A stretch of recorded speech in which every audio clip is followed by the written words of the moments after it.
ఆంధ్రప్రదేశ్ మాజీ సీఎం జగన్ మాట్లాడుతున్నారు. ఇప్పుడు అలా చూద్దాం. న్యాయం ధర్మం అనేది గాడి తప్పితే వ్యవస్థలు దిగజారిపోతే, వ్యవస్థల్లో భయం అనేది పోతే మన మనుషులమే అన్న సంగతి మర్చిపోయే కార్యక్రమం ఈరోజు జరుగుతూ ఉంది. ఏమైనా మనం చేసినా కూడా పర్వాలేదు, ఎవరు మమ్మల్ని ఏమీ చేయలేరు అని ఎప్పుడైతే వీళ్ళంతటా వీళ్ళే ఆ ధైర్యం తెచ్చుకున్నప్పుడు వ్యవస్థలన్నీ కూడా దిగజారిపోయిన పరిస్థితులు వస్తాయి. ఈరోజు ఇదే ఈ పర్యావసాలు కనిపిస్తూ ఉన్నాయి.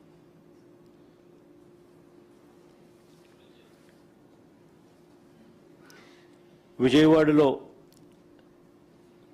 మొన్న జరిగిన సాయి కృష్ణ కేసు తీసుకున్న పోలీసులు వేధింపులకు గురై క్రాంతి కుమార్ అనే అబ్బాయి ఏకంగా వీడియో చేసి మరణ వాంగ్మూలం ఇచ్చి ఆత్మహత్య చేసుకున్న ఘటన అయినా సరే, కర్నూలు జిల్లాలో లాకప్ డెత్కు గురైన దళిత మహిళ గంగమ్మ కేసు తీసుకున్న, తెనాలిలో తిరుపతమ్మ కేసు తీసుకున్న, శ్రీకాకుళంలో సంతకవిటికి చెందిన కళావతి కేసు తీసుకున్న, రాష్ట్రంలో నెలకొని ఉన్న భయానక వాతావరణానికి ఇవన్నీ కూడా అద్దం పడతాయి. దిగజారిపోయి ఉన్న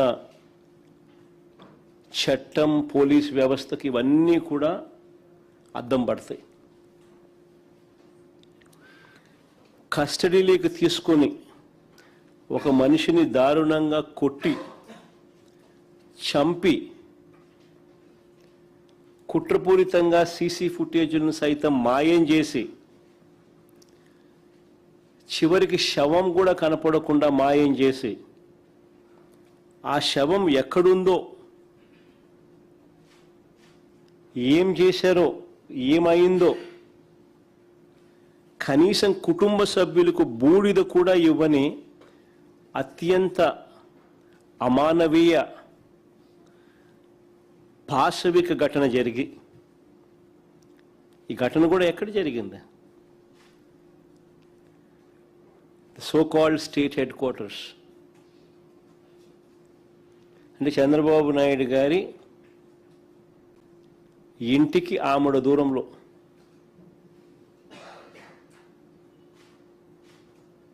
రాష్ట్ర ప్రజలందరూ కూడా నివ్వెరపోయే ఘటన. ఇవి ఒక్కొక్కటిగా కూడా బయటికి వస్తూ ఉంటే ఆంధ్రప్రదేశ్లో ఇలాంటివి జరగడం ఏమిటి అని చెప్పి చంద్రబాబు నాయుడు గారిని ఎవరూ కూడా నిలదీయకూడదట. ఇలాంటి ఘటనలు మనకు కనిపిస్తూ ఉన్నా, మన కళ్ళు ఎదుటి జరుగుతూ ఉన్నా, సాక్షాత్తు విజయవాడలోనే స్టేట్ హెడ్ క్వార్టర్స్లోనే ఇవన్నీ కూడా జరుగుతూ ఉన్నా కూడా చంద్రబాబు నాయుడు గారిని ఎవరూ కూడా నిలదీయకూడదట. వీటి గురించి ప్రశ్నిస్తే, వీటి గురించి నిలదీస్తే వెంటనే వాళ్ళ దగ్గర నుంచి వచ్చే మాటలు ఏమిటి? క్రిమినల్స్కు మద్దతు ఇస్తారా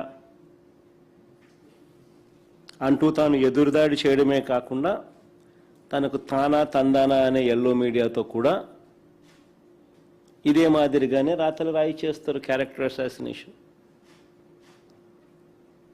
జరిగిన ఘటనలో అమానవీయంగా ఒక వ్యక్తిని పోలీస్ కస్టడీలో తీసుకోవడం, కొట్టడం, చంపడం, కుట్రపూరితంగా సీసీ ఫుటేజ్ను మాయం చేయడం, చివరికి శవం కూడా మాయం చేసిన పరిస్థితి. చివరికి ఆ తల్లికి కనీసం బూడిద కూడా ఇవ్వని అత్యంత అమానవీయ పరిస్థితుల మధ్య దాని గురించి ఎవరు మాట్లాడరు. సో కాల్డ్ ఎల్లో మీడియా తానా తందానా అని చంద్రబాబు నాయుడుకు భజన చేస్తూ ఉన్న వీళ్ళు మాట్లాడే మాటలు ఏమిటి? రౌడీ షీటర్కు మీరు సపోర్ట్ చేస్తారా అని ఇలాంటి మాటలు నిజంగా ఈ టాపిక్ కూడా డైవర్ట్ చేయడానికి, ఆశ్చర్యకరంగా ఈ టాపిక్ డైవర్ట్ చేయడానికి చంద్రబాబు నాయుడు గారి పార్ట్నర్ కూడా, ఆయన కూడా ఒక సైడ్ క్యారెక్టర్ మాదిరిగానే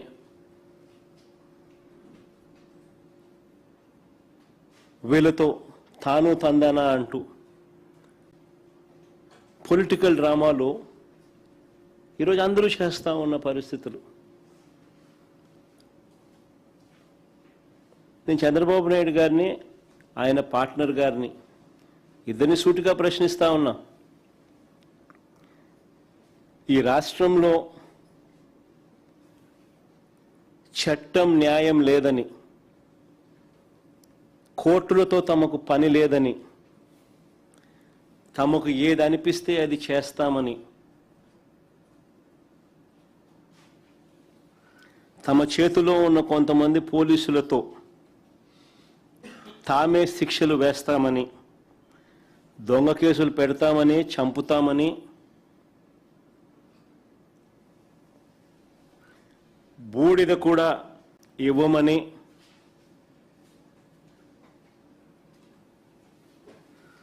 అధికారిక ప్రకటన చేయగలరా? చంద్రబాబు నాయుడు అడుగుతా ఉన్నా, ఆయన పార్టీలను అడుగుతా ఉన్నా.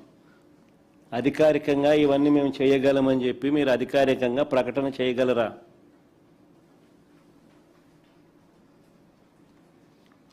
మీరు మాట్లాడుతూ ఉన్న మాటలకు అర్థం ఇదే.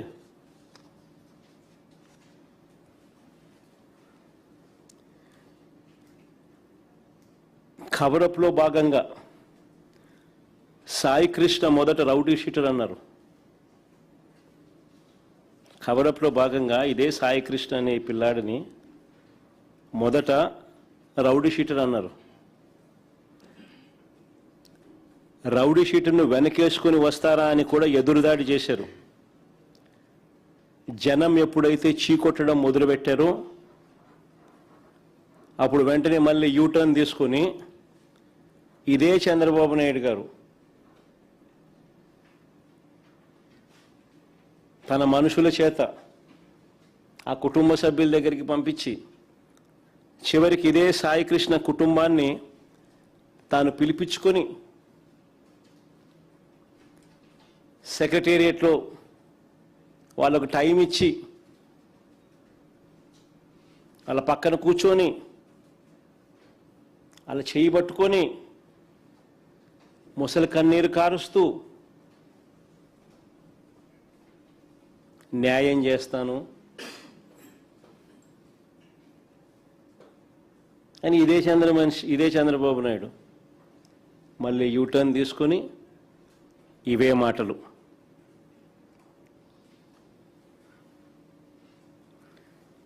అసలు ఏ రకంగా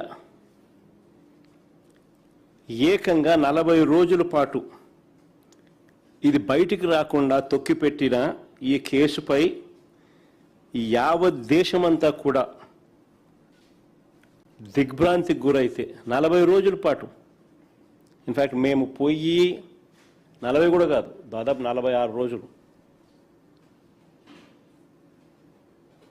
నేను పోయిన తర్వాతనే పోయిన 4 రోజులకు అరెస్టులు, 46 రోజులు దీన్ని కేసును తొక్కిపెట్టి ఈ కేసుపై యావత్ రాష్ట్రమే కాదు దేశమంతా కూడా దిగ్భ్రాంతికి గురైతే అసలు ఏం జరిగిందో, చట్ట ప్రకారం ఎంతమంది మీద, ఎంతమంది పెద్దల మీద ఎలాంటి చర్యలు తీసుకున్నారో చెప్పాల్సిన బాధ్యత ముఖ్యమంత్రి మీద లేదా అని అడుగుతా ఉన్నా.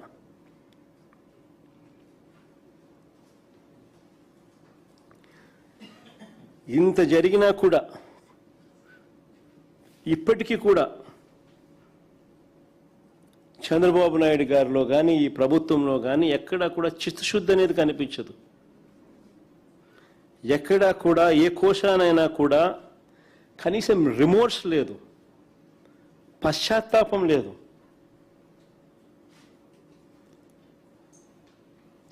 సాయి కృష్ణ రిమాండ్ రిపోర్ట్ ఒకసారి చూస్తే, ఈ సాయి కృష్ణ రిమాండ్ రిపోర్ట్ ఒకసారి చూస్తే వీళ్ళు చేస్తా ఉన్న దర్యాప్తు తీరును ఒకసారి గమనిస్తే కేసును వీక్ చేసేందుకు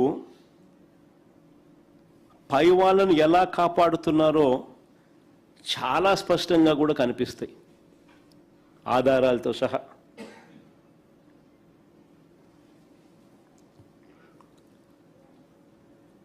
నేను 4-5 పాయింట్ల రిపోర్ట్ల ఆధారంగాను 4-5 పాయింట్లు లాజిక్తో చెప్తా, లాజికల్గా నేను చెప్తాను. రాష్ట్ర ప్రజలందరూ కూడా ఆలోచన చేయమని అడుగుతా ఉన్నా.